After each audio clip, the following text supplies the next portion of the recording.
Well, this weekend, Pope Francis travels to Fatima, Portugal, to celebrate the 100th anniversary of a mysterious apparition that appeared there to three village children. And the children believe the apparition to be the Virgin Mary, the mother of Jesus. With climate change accelerating, the prophecy for America is no longer just a warning, it's becoming a reality.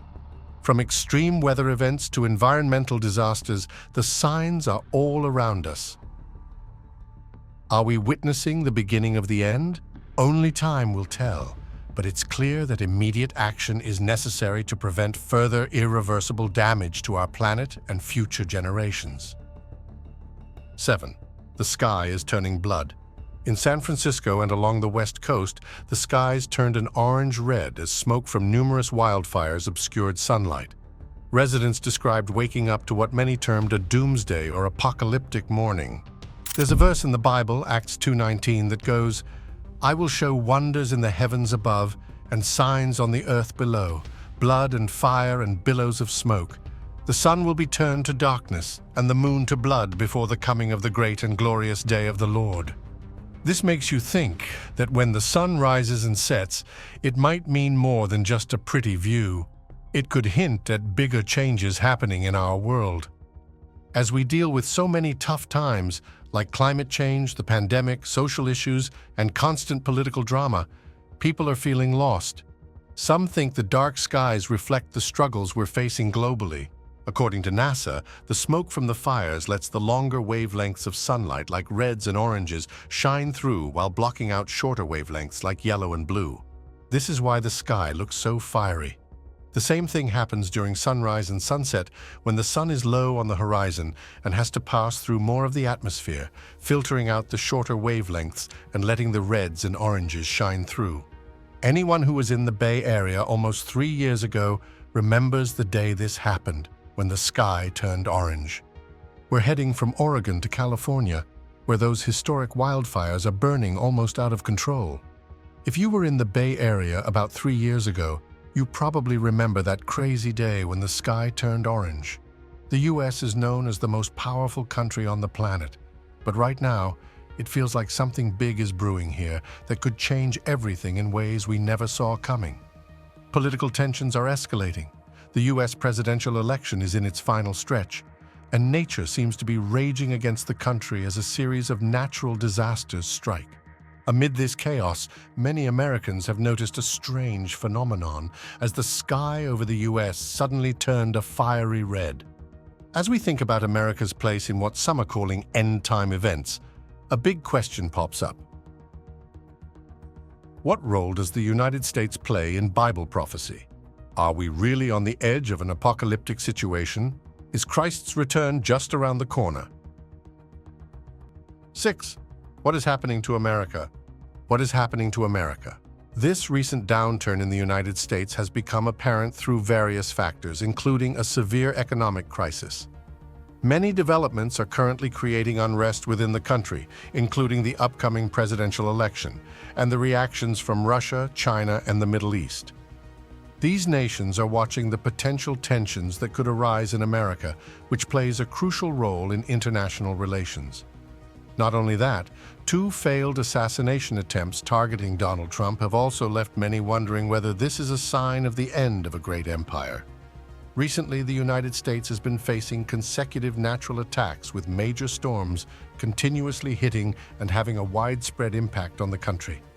Many believe that these recent events in America have a strange connection to biblical prophecies.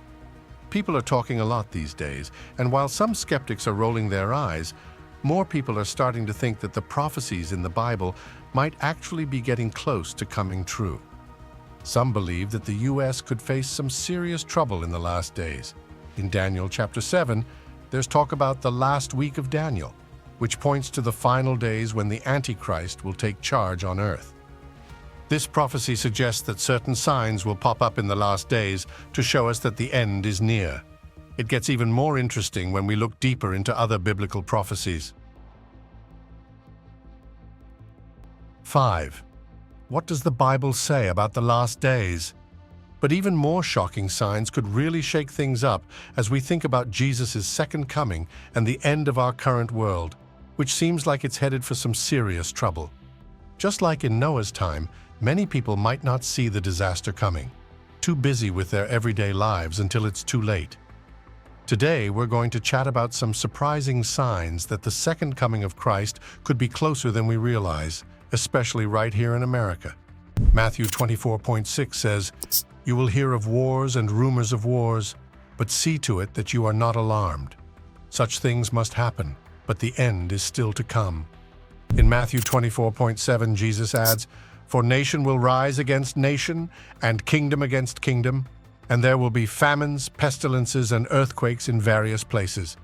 These verses give us a glimpse of what to expect in the coming days and how we can prepare. First, America is not even around for the end times. The average lifespan of large, significant kingdom or national empires is about 300 years. Most of them fall apart because of military action from their neighbors' other by collapsing from the inside, as evidenced by a loss of any one or more of the following factors, values, and morals, a collapsing of the fabric of their society, using up natural resources, changes in weather patterns, as well as a deteriorating relationship with their trade partners, among other equally significant factors. You can decide for yourself whether or not you think America will exist as a nation much longer based on these factors. By the way, most cultures go through 3 recurring generational cycles before finally breaking down. These cycles occur multiple times throughout the biblical book of Judges. The first generation fights the battles. The second generation enjoys the benefits. The third generation gives it all back again. The cycle then repeats.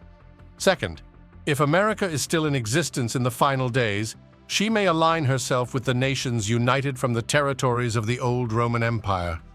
These aligned nations will be led by the Antichrist to invade Israel immediately after he violates the peace treaty he signed with Israel just 3.5 years earlier. If America has commitments pledging her allegiance and assistance to the nations of Europe and keeps them, she will most likely meet her doom at the Battle of Armageddon. Finally, Revelation 12 in 13:17 has an oblique reference to an eagle which saves Israel from destruction by the devil. Since the eagle is the national bird of the United States, some postulate that this eagle saving the woman is a symbolic picture of the U.S. stepping in to protect Israel at the commencement of the Battle of Armageddon. The end will come in 2 main stages. First, God will destroy organized false religion, portrayed as a prostitute named Babylon the Great. While professing loyalty to God, she has consorted with the world's political leaders. Next, God will turn his attention to the political rulers themselves, the kings of the entire inhabited earth. Along with wicked people in general, these will be destroyed in the war of the great day of God the Almighty, also called Armageddon. The end will come when mankind has been sufficiently warned by a global proclamation of God's kingdom, a world government that will replace human rulership. Jesus Christ said, "This good news of the kingdom will be preached all over the world as a witness to all nations, and then the end will come." This preaching is a big part of the signs showing that we're in the last days, showing God's justice and mercy. Along with that, we'll also see signs like international wars, earthquakes, famines, and diseases popping up. But there's one thing that seems to be missing from all these prophecies. 4. Why is the United States missing from end times prophecies? It's pretty interesting that several countries are called out in the Bible as being active in the last days. Libya is mentioned by name, and Persia, which we know as modern-day Iran and Iraq, is also included. Ethiopia gets a shout-out, and there's a good chance China and Russia are in the mix too, not to mention Israel. But what's really strange is that the United States doesn't get mentioned at all. Where is the United States? Why are we not in the last day scenario? Why is it that we can read of nations like Iraq and Iran and Libya, and that we possibly can find China and Russia mentioned, but we cannot find the United States? Well, one answer is that the United States might not be mentioned in Scripture because it might be devastated by a nuclear war. It's a horrible scenario, and one that none of us would want to see, but we cannot rule it out as a possibility. There is no guarantee this could not happen. The possibilities of it have never been greater, Some would think that because the former Soviet Union dissolved, the threat is gone, but many nations have nuclear weapons. It could be a rogue terrorist nation with nuclear capabilities, or even a terrorist group that could set off the dominoes falling onto each other. We hope this isn't the case, but we can't rule it out. Rome was once the reigning superpower on Earth. They had the most powerful military anywhere. But before Rome collapsed externally, she collapsed internally. We need to take on any foreign threats.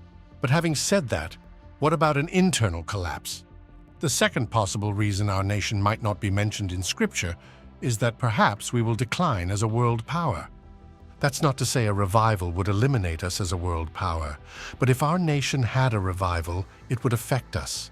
When the rapture of the church takes place, don't you think there would be an impact on the United States if thousands of millions of people disappeared?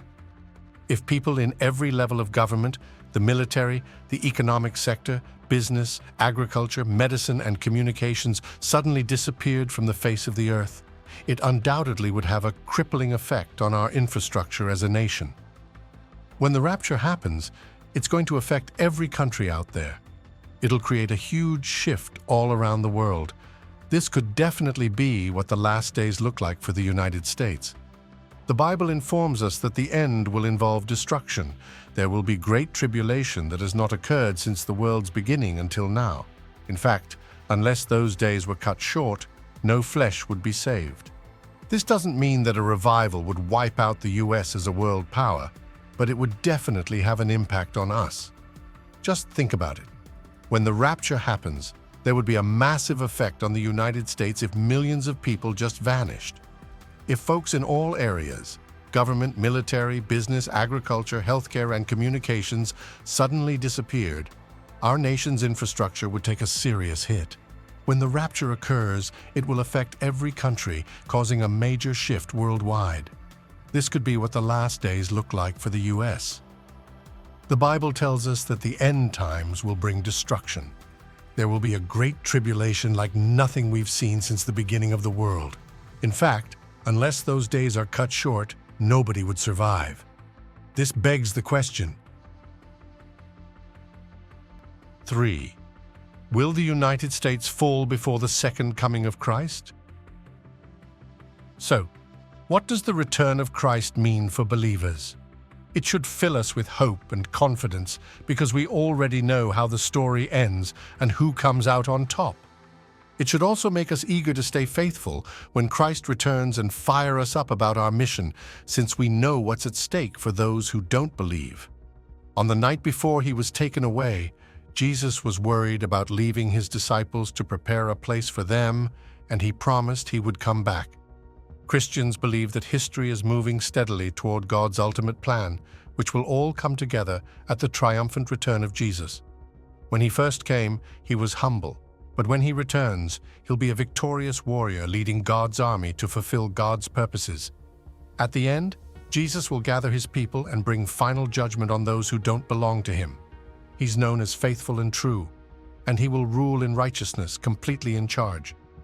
There's also the wedding supper of the Lamb, where the church, known as the bride of Christ, will celebrate at the end of time. The day of the Lord is all about judgment and blessings, with Satan being the main enemy of God's plans. He'll be bound for 1,000 years, then released to deceive the nations one last time before facing judgment at the end of the age. This whole period is referred to as the Second Coming and the Great White Throne Judgment, which will involve all of creation. So, when will Christ return? Do you truly believe that Jesus is the way, the truth, and the life? The world might say there are other paths to salvation and that faith in Jesus is outdated, but don't be fooled. The Bible clearly states that every knee will bow when Jesus comes back. Everyone, from skeptics to leaders, will recognize him as Lord. The next big question is, when is he coming back? Only God knows, but we can be sure he is returning. If you have a relationship with him, it'll be an amazing day.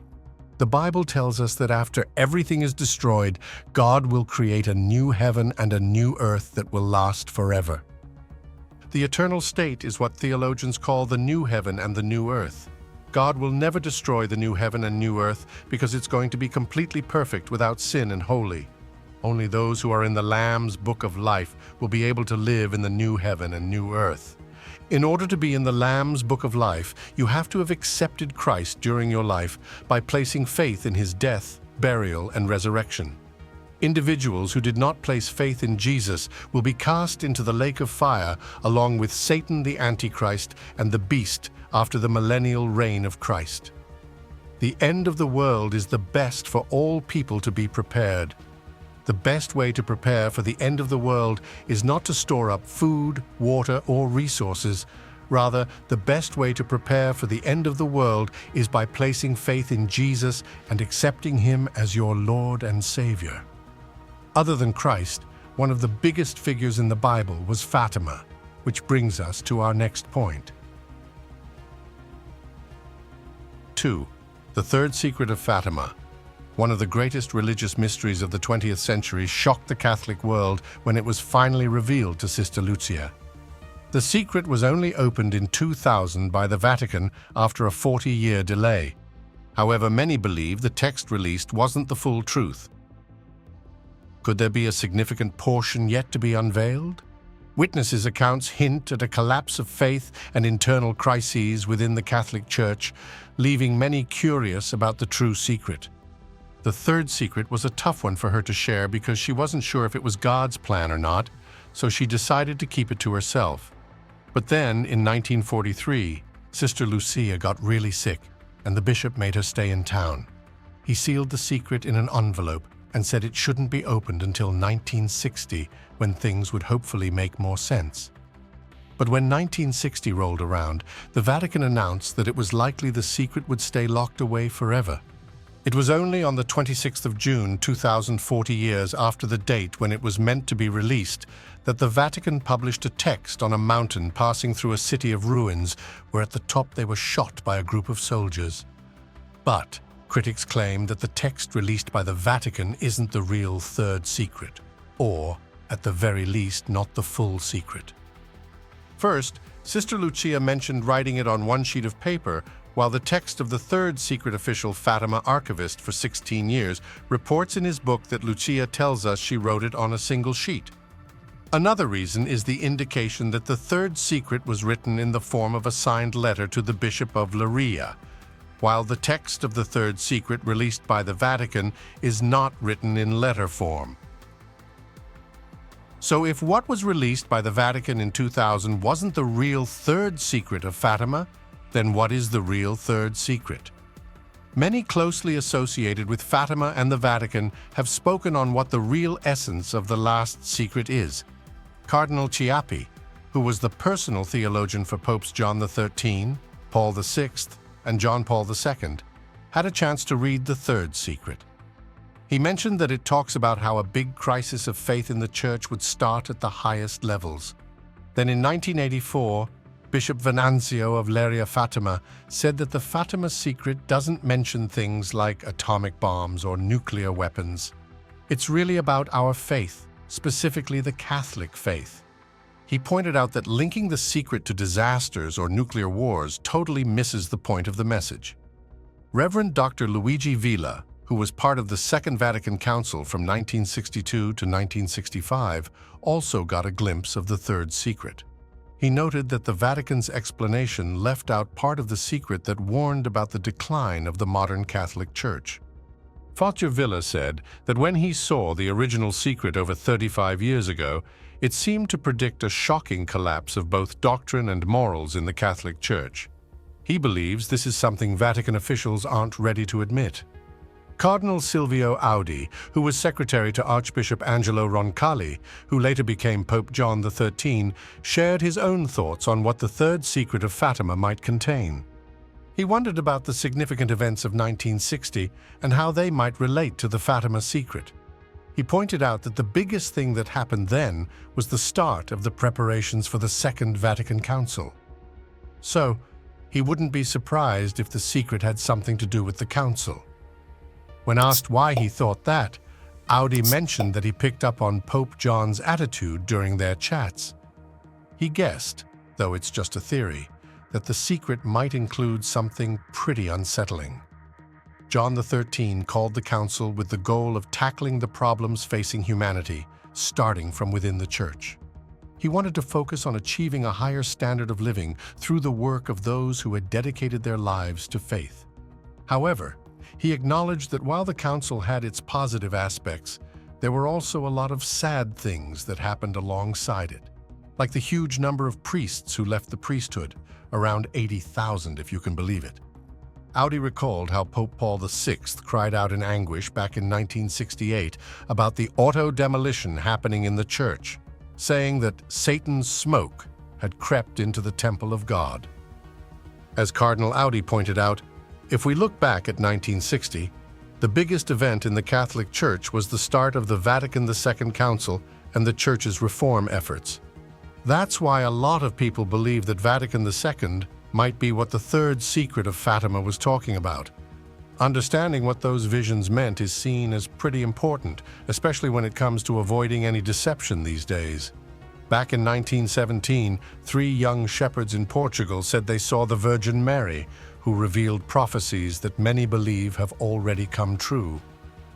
2 of these predictions have already come to pass, which has left many wondering about the third prophecy, a global catastrophe.